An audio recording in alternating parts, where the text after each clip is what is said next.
T-minus 60 seconds and counting. We passed T-minus 60. 55 seconds and counting. Neil Armstrong just reported back. It's been a real smooth countdown. We passed the 50-second mark. Power transfer is complete. We're on internal power with the launch vehicle at this time. 40 seconds away from the Apollo 11 liftoff. All the second stage tanks now pressurized. 35 seconds and counting. We are still go with Apollo 11. 30 seconds and counting.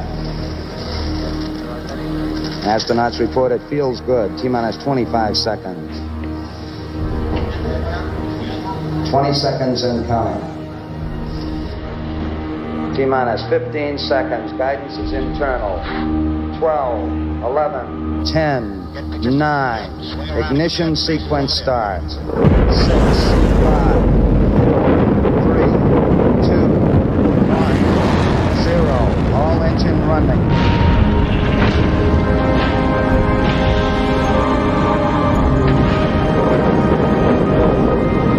Liftoff. We have a liftoff. 32 minutes past the hour. Liftoff on Apollo 11.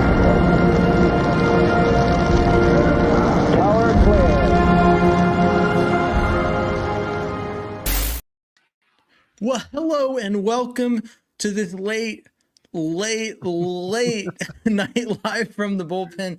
Tom's got his Dynamo shirt on because he just came from the Houston Dynamo game. A slightly disappointing draw. Still no real effect on standings. The Dynamo are bringing another playoff team to Houston. So exciting to see that. Tom, how are you doing tonight? I believe in all things football and football. And tonight I was trying to get it all in one instance. Dynamo had the lead, had it and let it go. A draw is still good. It's still points. You got to win the home games, though, much like the Texans need to win home games, and they do. So, looking forward to a road game. Football is football, regardless of if you play it with your feet or not. But as you guys know, it is a very late hour. The Instagram chat's already lighting up with, I just opened the app. I didn't have anything to do, and this was on. I'll take it. I'm glad you will take our Texans talk at this late of an hour of night. We're testing a new demographic. Usually Houston Stressins is putting out all the Texans content at this hour of the night. So we'll see what comes of it. But Tom, we hadn't talked since Sunday night, and there's been a lot to talk about. Just the most recent stuff really we'll talk about right now. Brevin Jordan is on IR. From the looks of it, just hearing D'Amico talk about it, everyone talk about it, it sounds like this could be long-term. I saw a sheet from Brandon K. Scott posted the injury designation list, lamenting the fact that Brevin Jordan was on the IR list. And I noticed there was Christian Harris and Kurt Heinisch on the IR designated to return spot. And Brevin Jordan was not in that part of it. And they haven't really been forthcoming with what exactly there is. Will Kunkenell, I think, said that it could be season ending, but we haven't really gotten anything firm. How do you feel about the loss of Brevin Jordan? And I mean, how would you feel if it was more long-term overall? In any other season, I would be extremely concerned. For whatever reason, we are extremely blessed to have Nick Caserio, who is playing chess, not checkers. The dude is 2 moves ahead. You spoke to it earlier today on Twitter. Cade Stover signing just looked like a nice piece. Now it looks like a masterful stroke because you're going to need that guy. And oh, by the way, then he just goes and pulls Irv Smith, who I think is a great tight end. And I'm surprised he's not on a roster somewhere. I mean, yeah, I think the writing should have been on the wall when the Irv Smith news broke. I was kind of like, why are the Texans already have, I believe it's Connect, or there's already a tight end on the practice squad. I guess I see Irv Smith Jr. as a talent, but it seems like the kind of guy you bring in when you're intending to use him. And I didn't see why the Texans had that. Now I do. And yeah, I mean, Caserio has always been one step ahead of the game. Just really, I don't know. Every time you think he can't be as it's like there's no way he could be any better as the Texans GM. He's really just every question, every doubt we've had about Nick Caserio has been answered by a move that he's made to set up this roster for success. And then all of a sudden, another move he made that you didn't really think much about suddenly becomes very important in the grander scheme. And we saw Cade Stover show up in the game against the Bears. He had that 20-yard reception on 4th and 1. and in general looked really good at the fullback position, which is bittersweet for me. I kind of wanted to see more British Brooks at that position, but British Brooks has been putting in his work on special teams. So, and I'm not opposed to a tight end from that spot. I've spoken to how the trade for Ben Skoranek was supposed to kind of bring in someone who was versatile in that way, and Cade Stover, I think, brings that diversity to it. The Instagram chat's popping off with some people asking, making comments, but I wanted to quickly, before we continue, oh gosh, we got a Bears fan in the chat. Good grief. Anyway, I wanted to quickly say, if you have any questions or anything you'd like for us to talk about, this live is for y'all. So if you have any Texans topic you want covered, bring it on. I will do my best to get to all of them and make sure that Tom and I each give our very thorough and long-winded opinions on any topic you guys please, as long as it's Texans related. I always have to clarify that because we've gotten some wild comments over the last year or so. But we got one over here on Instagram. It says, do y'all think British Brooks gets some reps at running back this weekend? Joe Mixon, his injury has been described as short-term. Dameon Pierce was out last week. We don't really know the severity of his injury. The injury report's starting to look a lot like it did early last season, and I'm not happy about it. But as far as running back goes, I mean, I know Cam Akers is preparing for a larger workload. Tom, I want to turn it to you. What do you think about the possibility of British Brooks seeing more work with if there's a possibility of both Pierce and Mixon missing this game? I really think that he makes a great candidate to be the next fullback in line. Maybe get work there while Cade Stover fills in for Brevin Jordan. As much as I think Irv Smith is a good addition, I don't know how much you feed him like 3 days before the game or whatever. You know, his probably play is going to be really limited, and you're going to want Cade, who's been in the tight end room running routes on tight end, probably in the lineup there, which would open up the opportunity for British Brooks to be the fullback that I think he was kind of going to be, but Cade Stover just kind of played his way into it. So my thought is that he would be perfect to slide into that fullback role that they seem to really want to use, passing, blocking, that sort of guy. I mean, he looked really good in preseason. He could definitely get 2 or 3 carries, maybe. I don't know. I think it's worth a shot. I mean, I'm with you that it's probably more likely that he fills in more at fullback with Cade Stover having to play more tight end, but we'll see how that goes. A little early question we have here. This one's on Twitter, so I'll throw it up on the screen so you guys can see it. Preston wants to know future playoff thoughts. So just in general, we'll approach it now. The Texans are 2-0. There's 15 games left in the season. What are we thinking about the Texans in the playoffs as it stands? The national media has really painted them as the second best team in the AFC. And you've seen different characters from different media outlets basically say the only team that in their mind right now is even partially out in front of the Texans is the Kansas City Chiefs. And some have gone so far as to say by the end of the season, we could say that there is no team clear of the Texans, and the Texans are the best team in that conference.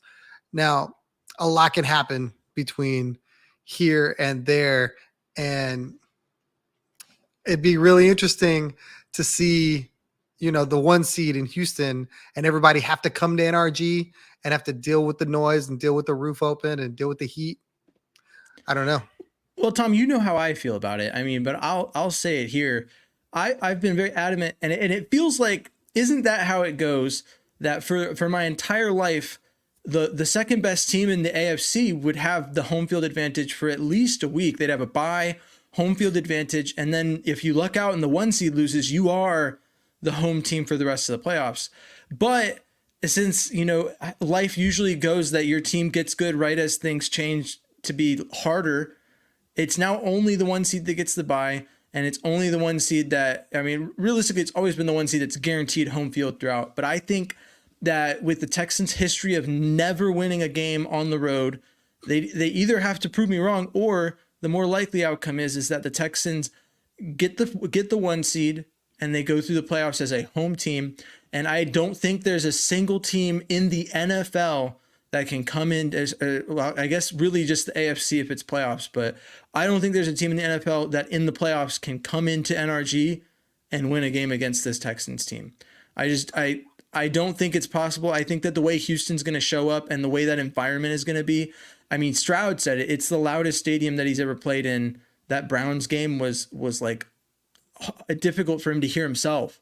So I mean, and we'll see it when the Ravens come into town later in the season, when the Texans play at home throughout the season, teams that they probably maybe shouldn't beat or maybe are a better match for them will probably fall short just because it's in Houston. And that's my take on that. We got a lot of Chiefs chat from Bourbon and Baseball. I thought you were from Houston, but I guess maybe you're just a fan of Taylor Swift. I don't know. What do you make of that, Tom? I Chiefs three-peat stuff. I really don't know what to make of any of that. From everything I've heard, the owner of that handle is not a football person, baseball only. We don't believe in foosball. We're not doing that. And now apparently this person is a lot like that person who likes a bunch of teams. Doesn't have a team. So that's, I mean, to each their own. I think that's the direction that sports in general is heading in with this whole, fandom of a singular player. You'll follow that player to a different team. You'll root for whatever team has players you like on it. But I was just not raised that way. And so like, I mean, I don't like to talk. I don't like to talk down on people because I know a few people just through Twitter who are like, yeah, I'm a Texans fan, but like, I also like this other team. And I'm like, okay, it couldn't be me. I would never be the one to do that. But I mean, people are raised different. And that's something that my time in the military taught me. I don't think I'd be able to say that without having done that time and experienced just how different people are from different regions and different upbringings. But anyway, to step out of the people are different diversity talk, I saw an interesting point being made on the Instagram chat, and I want to get your take on it because we haven't really extensively talked about it, but it is I feel like it's a known thing in the Texans fandom. Usually if you're taking the over or under on Laramie Tunsil false starts in a game, you're probably taking the over no matter what the number is. Do you think it's enough of a problem that like there should be concern, or do you think that's just how ball goes? He's left tackle. He's trying to time the snap. He's trying to protect CJ Stroud. And if we lose 5 to 10 yards a game over it, then it's whatever. I think if it was anybody not named Laramie Tunsil making $1 bajillion and to everyone the best left tackle in football, people would be going insane. If this was just the average Joe, if this was Titus Howard doing it, they'd lose their mind. Get him off my team, strap him to a rocket, get him out of here. Laramie Tunsil has bought so much leeway because he's quote unquote the best left tackle. I'll make a baseball reference for Bourbon and Baseball. This is the Jose Altuve base running of football. And you live with the fact that he's going to run into 75 outs because he's the best left tackle in football. Yeah, I think if it was anyone else, like say Charlie Heck was starting at left tackle for some unknown reason, that the first false start, it would just start up it's always a false start with you, Charlie. And why are you always holding him? Why can't you block anyone? But I don't know. It'd be different if it wasn't Laramie Tunsil, but because it is, and because of how he's proven, it's like against Myles Garrett, against TJ Watt, those guys don't sack JJ or don't sack CJ when Laramie Tunsil's playing. So I'd be hard pressed to be mad about that. Let's see. We've got a few other questions rolling around. Did you watch the CJ Stroud mic'd up video? I saw some of it. You're talking about where he threw the touchdown pass and then came off the field. So they did. I think the Texans put out like the whole mic'd up video. And then there was like some clips made of it. I think the NFL did a shorter version of it. It's on Houston Stressen's page. I had shared it through him. But I just, watching, like, I need CJ Stroud mic'd up every week. I need it to happen because CJ Stroud is just such a character, and you're like bound to get something from. I can go back to last season and I can look at like the Michael Dieter, hey, do you have a new jersey for Dieter? And Roy Lopez, like, do you remember our handshake? Like, there's just so many iconic moments that happen when CJ Stroud's mic'd up. You get to see him do all his handshakes with like all the players because he apparently has like an individualized handshake for every single player on the Texans, like from all the way the way he greeted someone, the same person Preston is asking about Xavier Hutchinson's impact. And that's it's funny you bring that up, because like watching him be like, greet Xavier Hutchinson and the way that he is, it's like there's no one too big or too small on that team. And then also just like the moments, I think Stressens had pointed out when he was talking to Stephon Diggs, Diggs had said, "You throw the ball so friendly." Like, I feel like I'm just there like greeting a friend whenever the ball is thrown my way. And I'm like, oh, okay. But if you haven't seen it, you definitely should. It's definitely worth the watch. But I guess for you, Tom, I'll ask you Hutchinson's impact. What are our thoughts on that? Because there's other comments talking about John Mechie and whether or not he's been elevated, and why not him being on the active roster for game days. Do you think that Hutchinson has stood out enough that you're not even really looking for Mechie, or like, how do you feel about that? I think it has to do a lot with the position he plays and some of the gadgetry that the team tries to do, specifically, that whole run pass option where it's like the jet sweep. I think that's a play that Hutchinson has become a guy that they've been so good running that they'll get him some reps throughout the game just to keep him on the roster for that specific package. When you look at what John Mechie does, you really have that in Tank Dell and Stephon Diggs. So that, I think, is where you lose the need for Mechie. Not to say that they won't bring him up at some point and play him. It's just there are less guys that can do what Xavier Hutchinson can do with the respect to that specific package of plays. And that's why he's out there. Yeah, I mean, there's really no other. I mean, if you just wanted to have Mechie up there, the question is where would his target share come from? And looking at Hutch, right? You obviously spoke to what he brings like schematically, but look at like not yesterday, but on Sunday, like I if I recall, he was only targeted one time and he dropped it. But like there's so many weapons, and we're already in these discussions about like when is Tank Dell going to get his turn. Stephon Diggs obviously had a pretty good game week 1, but both of them have been kind of quiet relative to Nico Collins. And it's like, we can talk all we want about Xavier Hutchinson and like the wide receivers on the lower end, which obviously I think we talked enough about the bottom half of the Texans wide receiver room throughout the offseason to suffice for the entire rest of a lifetime. But realistically, what we're running into now is how difficult it actually is for CJ Stroud to get the ball to everyone. And I think he's doing as good a job as he can. And obviously, as we've spoken to, there will be games where each receiver will get their turn to kind of shine, but it's been 2 games. I mean, it's been Nico every time, but it's only been 2 times. So I'm not too concerned. How are you feeling about like the prospects of, going into Minnesota, going into these games coming up, there being a shift in the tide, or do you think it could be the Nico show for an extended period of time? I mean, I think eventually teams are going to do what they have to do to try to take Nico Collins away, and it'll be CJ Stroud to figure out other places to go with the football. And basically what we're seeing right now, in my opinion, is as long as they're going to continue to play Nico Collins straight up single coverage, CJ Stroud's going to go there because he believes his guy's going to win. Part of that mic'd up is like, I got to trust my guy. He said that to the official. I think that was on a Stephon Diggs catch on the sideline, but I feel like it's still the same thought process. He's going to trust that one-on-one, Nico Collins is going to win more often than not. And I think eventually teams are going to start to play that differently, give safety help over the top, and they're going to open up plays for Dalton Schultz. They're going to open up plays for Tank down the seam, and then that's where CJ is going to have to pick and choose where he wants to go with the football. But you're just seeing teams go, nope, we're going to play him one-on-one, and CJ go, okay, I'm going to take advantage of that, and he has. Don't mind if I do.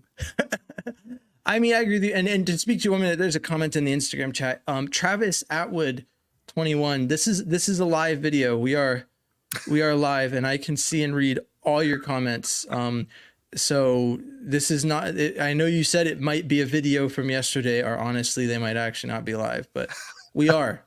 This is live from the bullpen. That's why it's called that. I would never pre-record a video and throw it in front of you guys and pitch it as a live video. That's not who I am. But to speak to your question, you said 6 viewers in here would pick our final regular season record. And there's also some people asking about Brevin Jordan. We talked earlier in the episode about Brevin Jordan's IR stint, but this is all going to be available afterwards, either on YouTube or on the podcast feed, wherever you get your podcasts tomorrow. So if you want to listen to it, we'll get into that. But Tom, I feel like we've kind of beaten the final record prediction to death, but I guess I'll ask you, 2 weeks into the season, the Texans are 2-0. Has anything changed in how you feel about their final record? I feel better about 11-6 than I did about less than that. To me, I know think you're bouncing back and forth between 11-6 and 10-7. So yeah, I feel better about 11-6. It just seems like, they're going to win. They're going to find ways to win games that they should win. I think like the division looks worse than I thought it did, where I felt like, all right, maybe they'd lose 2 division games. I don't see a way they lose 2 division games now. Like where? Who's beating them? I mean, I get it. They get any given Sunday, right? Famous old phrase, anybody can go in anybody's building and win. But when you look at what Jacksonville looks like right now, when you look at what Tennessee looks like right now, and we've already seen Indy in their building, none of them inspire confidence that you can, like any of those teams can beat the Houston Texans. Neutral site, home field, doesn't matter. So, I mean, if you're going to win all those games, 11-6 feels very, very good. And then you start talking about past that. And I would compare this to the discussion I had. And you know me, I like to make comparisons. I'll let you decide if I'm right here. But the discussion I had around the Colts last season with Gardner Minshew versus Anthony Richardson, does Richardson add wins to that team? And the thing is that when you change to Gardner Minshew, you lose out on, the rookie mistakes, and you lose it, but you also lose out on the high upside. So now you're just sitting in the middle. So it doesn't really change a whole lot. In fact, you might actually be better off with Minshew, just from like he's not going to make the mistakes that Anthony Richardson would due to an experience, but he also might just not be good enough to be the quarterback that propels that team to winning consistently. And so likewise with this schedule, like the one thing that's changed for me, nothing has changed from the outcome perspective, is just how we get there.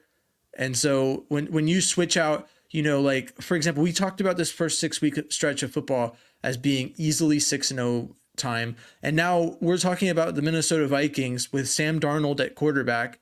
And we're talking about like, I don't know, maybe the Texans might lose this game. Like this is actually a tough matchup. It's not going to be a cakewalk. Like if you asked me about the matchup with the Vikings before the season started, that's one that I factor in as a win easily. And I'm pretty sure I said that as much throughout.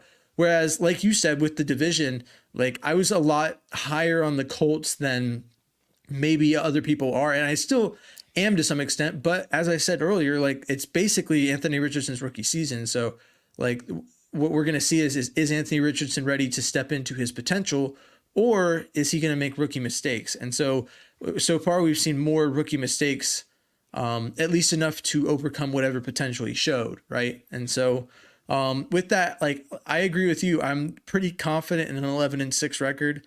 It's just the wins and losses have moved around over these first 2 weeks. Check back with me in like 3 or 4 weeks, and maybe my opinion will have changed. But for now, I'm pretty set at that. Let's see. I'm gonna look into the chat. Speaking about the Minnesota game, I did not realize how many Minnesota homecomings there are in this game. I thought Stephon Diggs had made it back to Minnesota since he'd been in Buffalo. This will be his first time back in Minnesota. Obviously, Danielle Hunter's first time back in Minnesota, and Cam Akers' first time back in Minnesota. So there's a lot of guys with a lot of reasons to play well on Sunday. Yeah, I agree with you on that. It was surprising how many people are coming home. And then obviously Blake Cashman and Jonathan Grenard are there. and our former Texans. So it'll be fun to see it from that perspective. Let's see in the chat. We've got, what are we going to do about both centers being hurt? From what I've heard, Juice Scruggs is making his recovery, and the Patterson injury is not considered serious, but CJ has a lot of confidence in Kendrick Green, and I trust CJ's opinion. Let's see, if the Texans can get past this hot Vikings team and become 3-0, you say they can go on a deep run with being undefeated. Like, I don't know. So with the first 6 games in the Texans season, is the Vikings game the only one that's changed for you, or are there other matchups? Like, I don't know, the Patriots kind of have been presenting more of a challenge than I think a lot of people thought they would. And then the rest of them, I believe, are division matchups, and Buffalo is also, I guess, tough, but it's like, so for me, I'll just give my quick answer. Buffalo is an opponent that falls under the category for me of coming to NRG, and my belief that the Texans, there's a lot of people you think can beat them, but if those people have to come to NRG, I have full confidence the Texans can handle it. So I'm not as worried as some people probably are about the Buffalo Bills matchup. But Tom, how do you feel about this stretch like of undefeated? How long do you think that lasts based off how you feel now? I mean, it's really interesting. Obviously, the Minnesota game is not the cakewalk that we thought it was going in, but I feel really good about playing the Jaguars. I think, like you said, Buffalo coming into NRG definitely favors the Texans to get that done. New England, don't see a problem there. Green Bay would have been a problem, but who knows where the quarterback situation is there. I mean, if Love is quarterback, absolutely, that could be a game that could go either way. If he's I not, think Love will be back by the time that they play the Texans, based off what I've seen. But and then how mobile will he be? Obviously, we saw the Texans really get after Caleb Williams. If Jordan Love's going to stand in the pocket and not go anywhere, I have a hard time seeing him. Now, it will be in Green Bay. Obviously, that's a tough place to go and win. So that's probably a game I circle. But I mean, if they get past that, then you talk the Colts, then you talk the Jets.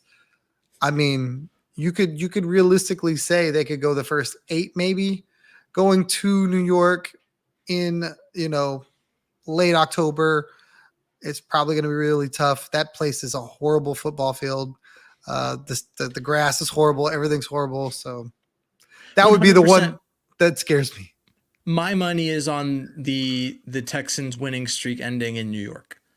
If I was betting on that, I don't feel, as most people would, like betting that a team is going to be 8-0 and then go on Halloween and lose, like, doesn't feel that good. I mean, I feel really good about the Texans, but my comfort level with the whole undefeated thing, stemming back to the Patriots in 2007, is just like, I don't know. I'd almost rather put a loss in the loss column so that pressure to be perfect just like goes away.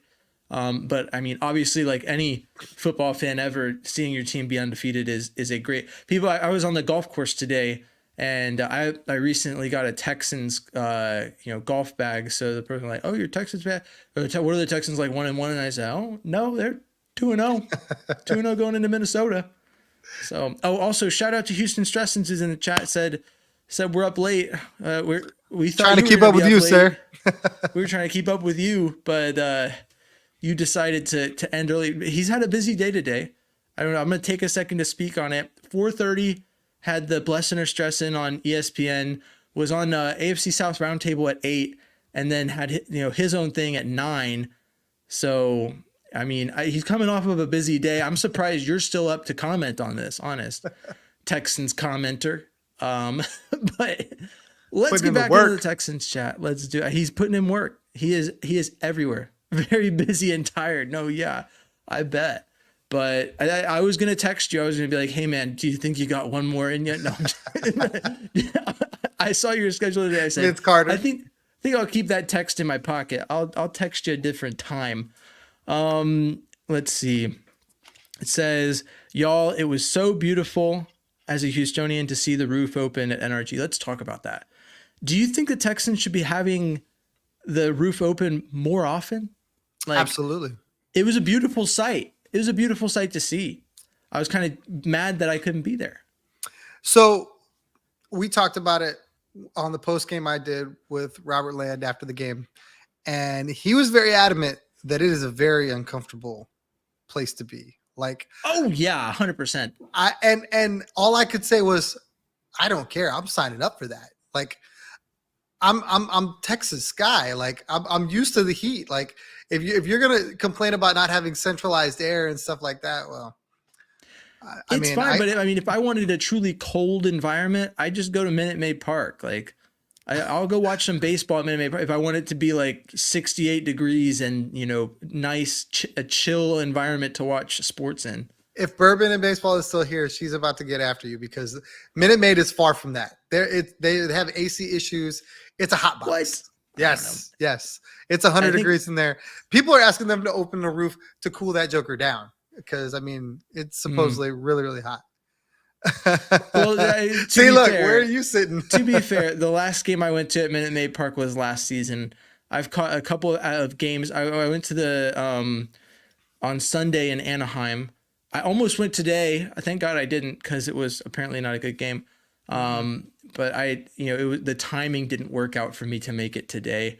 But yeah, I know in my experience in the past in Minute Maid, I've been like, oh, it's a hot day. I wonder how it's going to be. And then I get into Minute Maid and I'm like, oh, okay, it's chill. It's nice. So, and in NRG, like with the roof closed, it usually feels fine. Like, last season, at least. I haven't been this season yet, but I mean, I think that like I knew that. And that's one of those things where people don't think about that. And how weather changes and stuff. They're like, I love summertime. And it's like, yeah, you do until you have to go outside in it. And then you're like, okay, well, now I'm done. Right? Winter sounds cool until it's snowing. And then now you're like, okay, well, it's too cold. I'm going to be inside. 9 times out of 10, most people would probably rather be in AC. But like, I mean, the roof open aesthetically, I'll sweat for that. It looks absolutely good. Beer's 100%. cold. You got me. I'm fine. To answer your question, Bourbon and Baseball, they have not fixed the roof entirely. I think there's one panel that's still jacked up. And that is, I think, part of the reason they opened the roof. I was like, might as well. You're going to have the light shining in through it anyway. Might as well open it up. No, yeah, 100%. Someone is calling for the roof to be open against the Bills. I mean, I think so. Here's my thought, right? Here's my solution to this. The roof should be open. It should be open for any nighttime primetime game. And then also as soon as I know Houston doesn't exactly get cold, right? There's not exactly a time of year where Houston is just like, oh, wow, it's a little frigid in here. But for a noon game in like late November, December timeframe, open the roof. I would just leave it open. As soon as December 1st hits, the roof should just remain open all the time until playoffs. And then in the playoffs, you close it for the element of sound. You want to really, you have to create a difference between what it's like to play in NRG in the regular season versus what it's like to play in NRG when it's like prime time, like playoff, vibes and atmosphere. At that time, I want the roof. The same reason you want the roof closed at Minute Maid. You want to. If you're not a scientist, which I mean, I guess everyone's a scientist technically. If you took 8th grade science, you probably conducted some sort of scientific experiment. But sound does better inside in terms of getting louder. So close the roof, for that. But anyway, let's see. The chat's going off about a bunch of stuff. What time is that game? The Bills game is at noon. It's a noon game. Most of the games outside, I think there's 5 more irregularly timed games, and the rest of them are noon games. I don't even think the Texans have a 3:00 in this season slate. I'm not sure, but maybe the they Texans have one game could be that. week 17. When is that one? The 17th. Baltimore. Oh yeah, well, but that's that's on Christmas. That's not like a traditional 3:00. That one's at 3:30. I'm talking about like a traditional 3:00 game. So they don't necessarily have that going on. But to get back, I'm gonna wait and see what happens. I want to hear energy from Miami. Nice. I want to talk about. There's a couple things I want to talk about, but we've been so into the chat. But the one thing I want to talk about, make sure we get out of the way, is so Caleb Williams and CJ. Obviously, we talked earlier about CJ being mic'd up, and you've probably seen that interaction between CJ and Caleb. I want to get your thoughts on it because it's been That's been the talk of the town for a little bit here. I don't understand why everybody's so ruffled. Like everybody's so upset because CJ went and said something to Caleb Williams. Like he can't tell him something because he's young. Like he hasn't been in the league for a year, so he can't talk to him. And they made this huge deal like, oh well, they're the same age. What is he going to tell him that he's going to listen to him? Like, dude's got a season of football under his belt that Caleb Williams does not. Obviously, if he's talking to him, that's where he's coming from. That shouldn't be a problem. The fact that you got national media guys going, oh, who does he think he is? Tom Brady? And no, but he's definitely not Caleb Williams either. Yeah. I mean, there's this lack of understanding, like, and I think you and I, particularly, I don't know about your experience in the Air Force, but in the Navy, like, I didn't show up to the ship and go, hey man, are you older than me? Because if you're not, I will not be taking your advice. I showed up and I went, oh, you've been on this boat for 2 years? Yes, you probably know how to do this thing that I'm trying to do. And Caleb has as much said that CJ Stroud is the standard. He is, as much as it's been recent. He was a rookie last season, obviously, but he, as a rookie, accomplished what I believe Caleb Williams wants to accomplish. So I don't think they're in the NFL and as is in life, it's not about age. There's a point where age matters, like younger, like I think through high school, age is pretty important. But even then, there are instances where experience kind of trumps that, or like what your capabilities are. And so at this stage in life, and there's a lot of those people that are having that conversation are people that are going to enter the workforce as like, in the real world, and that's not football. And they're going to try and pull that, oh, well, you're younger than me, so I'm actually more important. And they're going to find out real quick there's this thing called OJT, on the job training, and it turns out you have to have done the job in order to be able to give that on the job training. And so that's my perspective is that I had people that had been at the job for like 6 months more than me, and were like 3 years younger than me. Because we're a couple years younger than me, because a lot of people join out of high school. I delayed joining the military, and so there's plenty of times where people were older or younger than me, but if they were more experienced, I was listening. And so I agree that I've never understood this whole thing around like what Caleb Williams, what does CJ have to offer him? I will say when CJ like grabbed him and said, "Come here," I was like, oh CJ, if he didn't want it, you don't have to give it to him. You let him fail. But I mean, I think that speaks to how much CJ cares. He went out of his way. He didn't care how it looked or what people were going to say about it. He wanted to help out Caleb. So, I mean, I don't know. That's just how I feel about it. But also, what would the bullpen be without me bringing up Jalen Petrie? I feel like that's like, you've got Watt Watch. Brought to you by Jalen Petrie. You've got Watt Watch, and I've got It's Time to Talk Petrie. That's our bits. But I mean, I did a whole video, which will come out on Saturday. I've scheduled that. There was a scheduling conflict between the two of us, but don't worry. You will hear me talk about this more, but I want to talk about it now. The Texans ran Azeez Al-Shaair and Henry To'oTo'o at linebacker exclusively. They did not have any other linebackers touch the field. And when I posted about this, I had my suspicions, but it was all confirmed. All the comments were like, oh, that's Jalen Petrie. Oh, that's Jalen Petrie. I think a lot of Texans fans have tuned in, and we've been talking about it all offseason with Jalen Petrie being this star safety, about how that's essentially like a nickel linebacker safety hybrid kind of thing. How important has it been to this defense for Jalen Petrie to be able to basically, with Christian Harris being out, serve as the third linebacker? To answer your question, Bourbon and Baseball, yes, that is the guy that laid out the other guy in particular.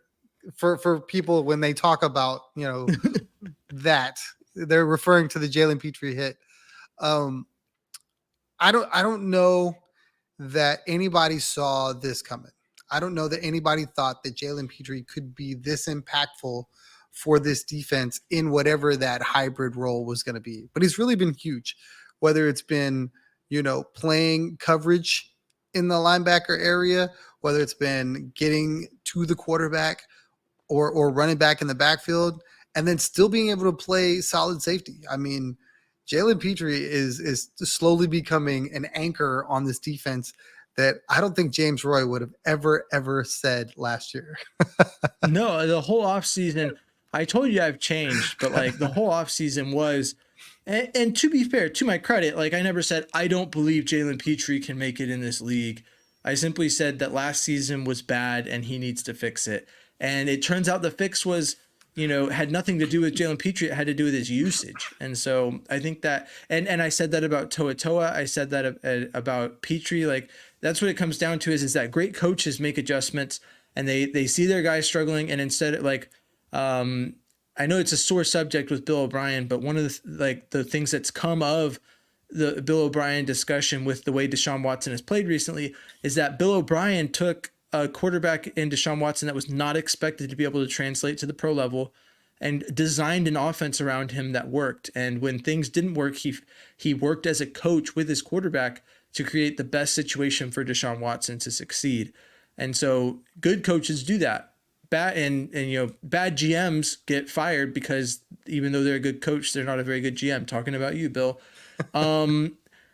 But at the end of the day, it was nice to see that. And that I think was the heart of that discussion on my end was like, is the coaching staff going to pick up on the fact that this is a thing, or are they going to keep throwing Jalen Petrie into these situations that don't fit his skill set and just being like, well, he's got potential, he can do it.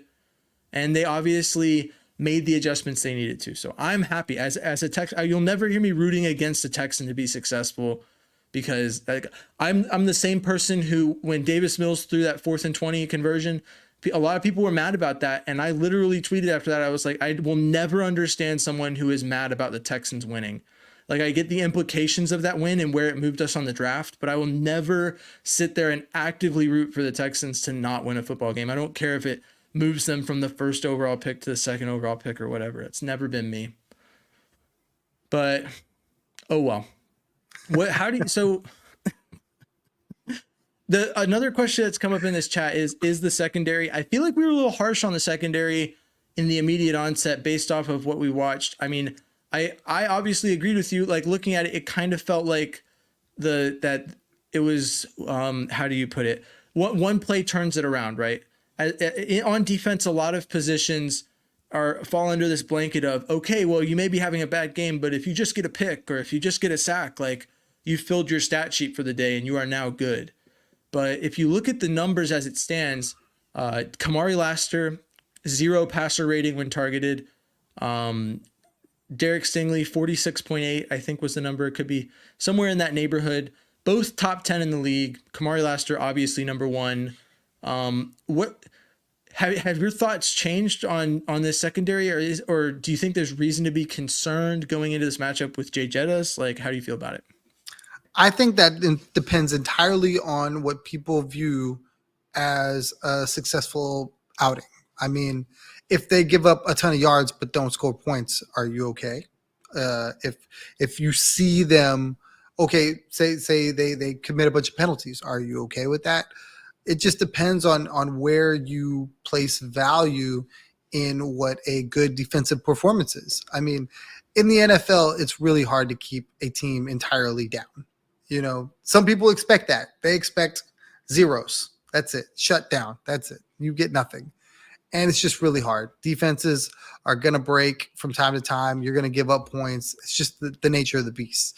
I mean, very rarely do you find teams that are like Carolina Panthers bad, where it's just like, okay, they're not scoring anything. You know what I mean? Yeah. The rest of the league, there's a lot of parity there, and guys can score. So if you're cool with that, then yes, these guys, we've probably been too harsh. If we're going to be critical, maybe not so critical on them. But if you have to find fault, I feel like if you're starting to critique a team that's 2-0, you have to look at areas where it's like, well, they still won, and you know those guys had interceptions that changed the game. But if you're looking for areas to improve, I definitely think the secondary is a good place to start when you start talking about some of the coverage blunders that happen. And I feel like these are instances where corners were releasing to guys and either they're not supposed to, or that it's not communicated, or somebody's missing an assignment. It looks worse on the corner when you see no safety in that area. For me, it's like, okay, well, if the safety was there and then got burnt, well then, okay, Jimmy Ward, because that was the hot topic week 1. Jimmy Ward, that's on you. But when there's no one safety there, was the safety supposed to be in that area? Or are we saying, hey, these sexy corners, because everybody loves to rant and rave about both of them, and rightfully so, they're going to be great players. Stingley already is a great player. But when they make mistakes, do you just look the other way? I mean, that's kind of where we're at. Yeah. I mean, just put my 2 cents in it. I mean, the number one most important statistic in any sport is the scoreboard. And any way that you can affect that is 100% more valuable than anything else, right? I mean, I remember looking back, there was a game between, I believe it was Texas A&M and Georgia. It was a while ago. Couldn't tell you what year it was, but I remember being baffled because in general, there are certain statistics you can look at for a football game and go, oh yeah, that team's going to win. Time of possession, yardage. There's so many different things that, generally speaking, if one team has a lot of it, they're definitely going to win the game. And that was a game where Georgia quite literally was leading A&M by a lot in every single statistic, and the score was like 13-7 in favor of A&M. It was baffling how A&M could be winning a game that was that one-sided. And so I think I agree with you that it's hard, and there's going to be some stats that give. It can't always be a perfect game. But one of the things is obviously, to me, I said it earlier with the defensive statistics and how certain defensive statistics will make you look like a superstar for just one play. But I mean, to give you, a reason why some of those stats actually do that is, like, if you look statistically speaking, if you are up 1 turnover, and these are generally, I don't want to say they're made up statistics, but I don't remember the specific statistics, so I'm kind of spitballing here. But and this is also at the high school level, but it probably transfers to the NFL level. I'm not going to lie. But as far as turnovers go, if you are +1 in the turnover battle, right? If you force a turnover, then your chances of winning go up approximately 25%, right? If you force 2 turnovers, it jumps to like 60 or 70%. And if you are up 3, anything beyond 3+ in the turnover margin gives you like upwards of 90% chance of victory, right? Now that's to say that that's not always how it's going to pan out, right? Obviously, because there's percentages and there's a reason it's not 100%. But when you look at these like sacks that force fumbles where we get the ball back, or interceptions where the Texans get the football, all change win probability in favor of the Texans, which is why Stingley could have legitimately had a really poor game against the Bears. It could have looked like he was lazy, which is like a lot of what the chat said. I feel like Stingley might be knows he needs to pick it up and be better, and that's probably could be the case. But Derek Stingley got an interception. He increased the team's chances of winning by 25%. Kamari Lassiter could have looked a little off. I mean, the stats don't show that. The stats show that Kamari Lassiter was locked down whenever he was in coverage, but he also got an interception that increased the team's odds of winning. At that point in the game, I believe Sting already had his interception, so Kamari's interception jumped it by 40%. So with that in mind, I mean, I think that I don't want to say I was concerned about the secondary. There's obviously the eye test, which we talk about a lot with Lassiter's 40 time, with what we saw in the game, what it looked like. But at the end of the day, when you look at the stats and when you look at what the outcome of the game was, I think that the secondary had a huge hand in positively affecting the Texans' chances of winning, which is what I really care about. So, Tom, did you have anything to say about that before we move to the next topic? I think you're right. I just think that when you do that, you have to do it. Like, you can't pick and choose your spots with that.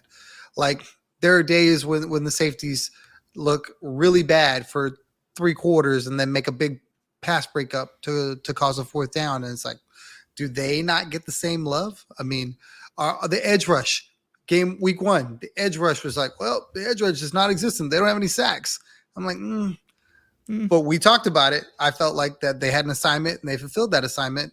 Week 2, different assignment, different guy at quarterback, 7 sacks, 36 pressures out of 37 snaps. I mean, they didn't do that Success is overnight. defined differently. So there's actually an official, I recently learned about this. There's an official statistic, and I learned about it because someone said that like Brandon Ayuk's like successful play percentage or whatever was like through the roof. But if you look at it, it's six. Now, once again, this is something that I looked at like a couple times, and I generally have the idea of in my head. These are not exact numbers. I probably should memorize them, but I haven't yet. But there's a definition in the NFL statistically for a successful play, which is that on first down, if a team gains half of the line to gain, so 5 yards is on a normal first down is a successful play. On second down, it's like 60 or 70%, right? On third and fourth down, 100% of the line to gain is considered a successful play. Otherwise, the play is a failure. So there's an official definition, but there's also different definitions of success throughout the game, right? So like you mentioned it, week 1, the pass rush was successful, whether you want to believe it or not, based off what Anthony Richardson did to the Texans or how things went, the lack of sack numbers from the edge rushers. The edges did their jobs, and the Texans were successful more plays than not at containing the Colts because they did their job. And so success looks different every week. And I think that one of the things that, I mean, I've got to get better about it too, because I'm an immediate reaction guy. I look and I see something and I go, that looked like failure to me. So I'm going to talk about it like it's a failure. And like, I have to catch myself, and I have to, like, when you pre-show, I was like, man, the pass rush just looked like it wasn't there. And when we talked before we recorded, after the Texans beat the Colts, you like really set me straight with the perspective you had on it, because you defined what success was, and I agreed with that definition. So then now the Texans were successful. So it looks different every time. It's not always the same. The question that's being asked a lot in the chat that we need, but I think we talked about it, but we'll address it again, is Joe Mixon going to play on Sunday? A lot of the reports around that are saying that it's not a serious injury. I know that they've already officially reported, because Nico Collins was on the injury report. They've reported that he is likely to play this Sunday.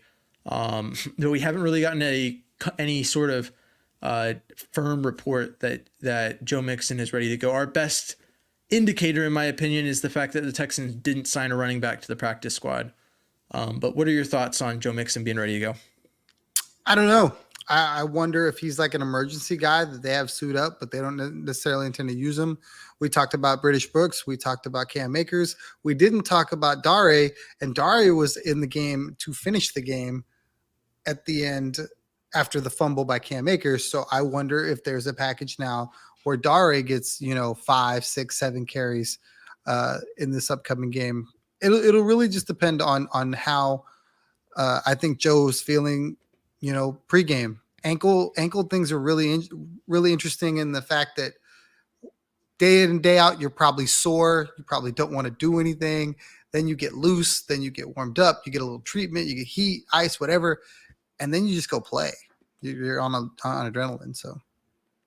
Yeah. And Preston in the chat brought up Dameon Pierce, who's also on the injury report. He didn't play last week. So we haven't really gotten anything from him on that. Neither one of them has gone on IR. So we know that it's not going to go 4 weeks, but we haven't really gotten any confirmation on how long it could go. And all this stems from that hip drop tackle.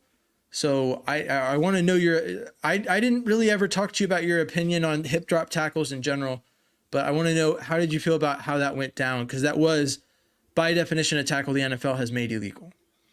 I think it's really, really horrible on the NFL's part to go out of their way week 1 to really try to enforce the offensive line, lining up too deep and calling that on a one game, I think like 5 or 6 times over and over and over again, trying to really drive that home, but then not going out of their way to really enforce anything that's anywhere close to a hip drop tackle, being that that's more likely to cause an injury than lining up in the backfield. If they're really serious about health and player safety, this is going to be the best way to root that play out. If you go back, 10, 15 years, the game looked totally different. And there were hits and plays and players that were notorious for hitting guys and really injuring dudes. helmet to helmet, all kinds of different plays that are now no longer a part of the NFL because they work so hard to root them out. I think the hip drop tackle needs to be addressed that way. I think they need to find a way to get guys to do it differently. Do not leave your feet, something, because once you let all your weight go limp, it's really a guessing game whether or not the ball carrier is going to also do that with you to protect himself or try to power through it, in which they always end up hurting themselves. Yeah, I mean, I see that, and I feel like with every new rule that comes out, it's usually against the defense, and it usually handicaps the defense in some way, which is interesting to see, because this week one has, I think, first week or two of the season has been the lowest passing touchdown total, a lot of lower numbers offensively. But that's not what I would have gotten. And I think that's because of the low enforcement of the hip drop tackle rule, which I guess, I don't know, that doesn't make any sense either. You would think that these would be numbers that you would get if you enforced the hip drop tackle rule, because there was at least 4 or 5 different instances where a hip drop tackle happened, and I don't believe the penalty was called a single time. But I mean, my personal opinion had always been throughout the offseason that was not a play that, like, I don't know, you're basically, you should just put flags on the players and just, play the Pro Bowl every day. Just let them play flag football, because there's like only so much, like, obviously there's, you want to try and protect the players. You want to, remove things from the game that can hurt them. But I mean, there's a lot of rule changes that I think have taken away from parts of the game that made it entertaining in a way. And I mean, JJ Watt said as much. I mean, realistically, he articulated it better than I do and actually experienced it. So there's a reason why his opinion should be held pretty highly on that. But I just think, like, I don't know, every single new rule that comes out, you're tying a defender's hand behind their back and telling them, go make a play. And like with Jalen Petrie, right? We can both agree that those 2 hits that he had on Sunday Night Football were probably flat. There probably could have been a flag. There was a play, I believe one of them, where they threw a flag and picked it up, but that's like as close as you get to an illegal hit without it being an illegal hit. And that's because of these rules that keep coming out. Like, is Petrie just supposed to ease out? Like, there's that Colts guard who, like, was doing a comeback block against a Packers player, and he literally just, like, kind of places him down gently and softly, just like the kindest block that you've ever seen, because he didn't want to get penalized. And that's what it comes down to. But when you play football that way and you remove that killer instinct, you basically you increase the odds that the play doesn't get made. And so that's where my perspective comes from. I like player safety. I want the players to have good lives after football. I want them to be able to play football for a really long time, but I also don't want to diminish the product because of it. Well, see, this is where I disagree with you, because I think there is a way to do both. The argument you're making is basically, well, you can't have football and not have the violence. Like, it's a violent sport. And I believe that's what JJ Watt said. This is a violent sport. Violent stuff happens. Sometimes guys get hurt. I'm not disputing any of that. However, 5 years ago, 10 years ago, Jalen Petrie makes that hit with his head, and it's helmet to helmet. And maybe Jalen Petrie is the one that's laid out. And the hit that he made, the one that Bourbon and Baseball is talking about, the one that got a lot of notoriety, the one that got the flag, ended up being shoulder to shoulder. Wide receiver pops back up, Petrie pops back up, and while it looked bad, you got the look, the effect. It was as legal as it could possibly be. And when they slow it down, getting a really good look at it, he made a great form tackle with his shoulder because of that rule where it used to be, oh, I'm leading with my head. The crown of my head's going into this guy. And if I destroy him, I destroy him. Now, the play earlier that you're talking about, I really think Petrie was kind of defenseless because he kind of broke down and stopped, and the dude ran into him. And that's where you get that helmet-to-helmet thing. And I believe that's why it wasn't called, because it wasn't Petrie driving his helmet and his body through the guy. He was just stopped in a position where he was ran into, and they made contact that way. I get, there's some plays that are just violent because it's in the moment. The hip drop tackle thing is just lazy to me.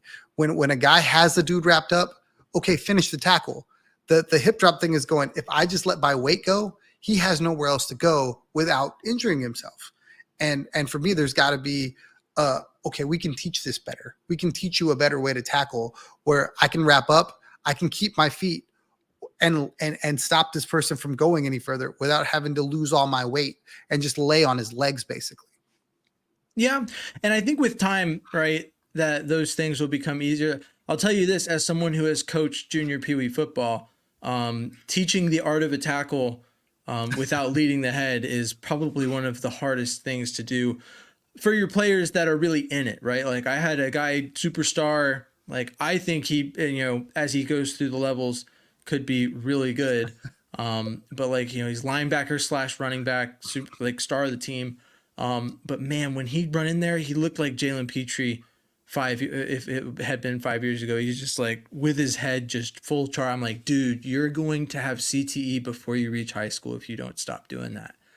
And so that's another perspective I'm coming from is the difficulty with which it becomes to teach that, especially as like, what was it? I was taught how to tackle. So there's a way I was taught to tackle, and between when I was taught to tackle and when I became a coach, it changed. Like, so I don't know.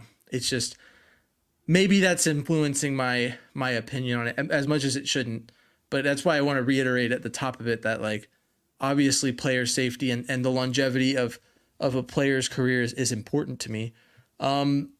This is live. It's late. Yeah, I know, right? Brandon, you're usually on. What You're up, usually Brandon? In the comment section, I was wondering where you were. I thought you were asleep. It's Also, only late if you're not here. There's another Everybody comment that's in the here chat is that I okay. wanted to address. Preston, I appreciate you for being on with us for this long, but man, I just really need to talk about this comment right here. How would I get a one-on-one meet with CJ? Message me, please. Preston, if you figure that out, if you let me know, Let us know. I will also be doing that because that would be great. I mean, I don't know, man. Right, maybe right place, right time. See when, like, I know that Tank Dell had been for the longest time doing like meet and greets at like certain locations across Houston, and like there's a lot of athletes in Houston that'll go to like certain Dick's Sporting Goods locations or like other things. But you just got to be in the loop on that, and I couldn't tell you. So, but if you can figure it out, man, just shoot me a DM. DM me, please, if you figure that out, okay? But let's see. I think we have time to talk about one more topic before we kind of bring it to a close. Someone's asking about the kickoff rule. I feel like that's in line with our recent discussions. It's been 2 weeks. How do you feel about the new kickoff rule? I don't mind it. I think it's fine. I really do. I mean, I don't think it necessarily does what they intended it to do, where it's like, oh, we're going to make this a play where you have to do it, and we're going to make this more exciting, and we're really going to penalize. Teams don't care. Give me the ball at the 30. I don't care. where I think the league thought that was going to be like a problem. Like, well, nope, we need to really kick in this box. And you see some teams just flat out put it in the end zone, put it on the 30. We're good with 70 yards. We don't care. I really respect the teams that are like, no, we're going to try to cover it, and we're going to kick into the little zone and see if we can take advantage of this. But I don't mind it so far. I expected there to be more returns, though. Yeah, one of the things that I've seen that I liked about it was I think the Bears did it. They treated it like a counter run play. Like they literally like plotted out blocks, like because you get a line of scrimmage now. There's two, sets of special teams defenders and returners lined up across from each other like an offensive line. And if you play it right, you can set picks and like set a lane for the kick returner. Just for the kickoff, I mean, I feel like a lot of people maybe remember kickoffs differently than I do. But like 9 times out of 10, even if the ball is returned, the 20-yard line is usually where it ended up anyways. Like it didn't feel like there was a lot of like, that's what made Devin Hester great. That's what made a lot of the kick return specialists that did it well great, was their ability to do it. But it kind of like a sack or an interception in a game. We've talked about that a lot. I feel like I've referenced that 6 times in this episode. But like it just takes one, and even more so with the kickoff return. If you get a kickoff return for a touchdown, you're set for like 3 weeks. If you just literally need the ball in the end zone, every kick return chance you got for 3 weeks, everyone would be like, dude, that guy has a kickoff return for a touchdown.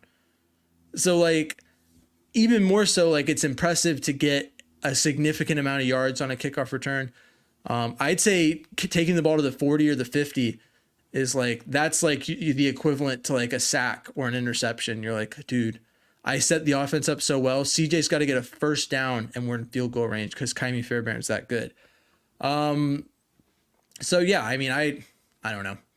I like it. I think that the fact that it encourages some, all it has to do, in my opinion, is give a chance, a slightly increased chance that someone will return the ball.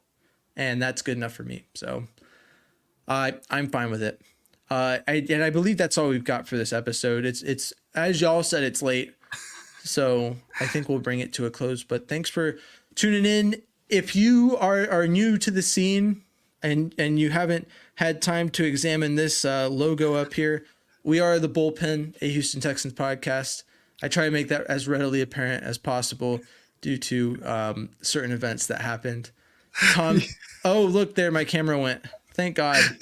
I was worried that my camera might not work. Give me a second to fix that for the next 30 seconds that we have left. There we go. You guys get a little behind the scenes scoop of looking at me, but this is the Bullpen and we talk about the Texans. And if you're looking for a Texans podcast, this is the place to get your recaps, your previews, your lives like this one where you interact with us and we can talk Texans with y'all because that's really what we love to do. And then also, if you haven't checked them out yet, on Mondays and Tuesdays, Tom and I have been putting out little Bullpen bits. Sometimes I'll do video for mine. It depends. Last week I know I didn't, but this week I did. And then Tom does audio only on Tuesdays, so make sure you tune in and check those out wherever you get your podcasts. Locker is live sports fantasy. I'm going to take a second to talk about that because, I mean, honestly, I played it this week because it was the first week that it was active, and I like the concept. And one thing I wanted to explain is how low key it is. It really, I think we kind of pitched it as this, like, you have to be watching every moment of every game kind of thing. And like, realistically, the day of, you could go into the app and answer your pregame questions and be set. And the only reason to even check it is like if a player gets injured. So, really fun concept. If you're interested in another fantasy league, this is not a normal fantasy league where you can't join anymore. The more the merrier, and you don't even have to play that many games to be eligible for the end of season prize. It's $25 buy-in. Make sure you search the Bullpen League on the Locker app after you've downloaded it to join in on the fun. Tom is on Twitter, and he is at Third Coast Tom. I am on Twitter at James Roy NFL. We're both on Instagram. Tom is at TCTom1 and I am at M1 Texans fan. You can find the Bullpen on YouTube, Instagram, and Twitter at the Bullpen Cast. So make sure you look that up. Thanks for tuning in and sticking with us at this late hour. Or I guess if you're listening after, maybe you should try and check us out live next time because maybe we'll be live late again. I don't know. We'll see. But as always, thanks for tuning in. Stay classy, Houston, and vamos Texans.